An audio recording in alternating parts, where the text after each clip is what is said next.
अमावस की रातें फिर से डरावनी हो गई थीं। मीरा अब 10 साल की हो चुकी थी, लेकिन उसके व्यवहार में अजीब बदलाव आने लगे थे। कभी देर रात दरवाजा खोलकर बाहर निकल जाती, कभी अकेले बैठे बैठे किसी से बातें करती। उसकी मां सीमा ने एक दिन उससे पूछा, मीरा, किससे बात करती हो? ओस, मीरा मुस्कुराकर बोली, लाल साड़ी वाली आंटी अब अंदर रहती हैं, मेरे अंदर। सीमा का दिल बैठ गया। गांव का वही पंडित फिर बुलाया गया। उसने तुरंत कहा, इस बार मामला और गंभीर है। आत्मा अब शरीर में समा चुकी है, ये सिर्फ तंत्र से निकलेगी। उसने एक रात का समय तय किया, जब आत्मा सबसे कमजोर होती है, पूर्णिमा की रात। रात को हवेली में फिर हवन शुरू हुआ।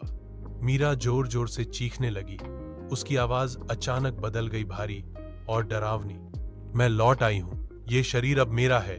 हवेली की दीवारों से खून जैसा पानी बहने लगा। दरवाजे खुद बंद हो गए।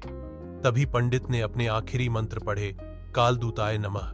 मीरा जमीन पर गिर पड़ी और बेहोश हो गई।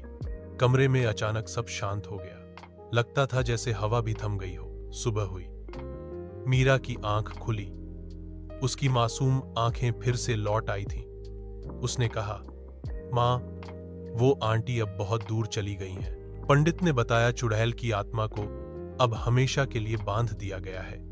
लेकिन जाते जाते वह एक बात कह गई, अगर फिर किसी औरत को जोर जबरदस्ती मारा गया तो मैं लौटूंगी, और इस बार हमेशा के लिए।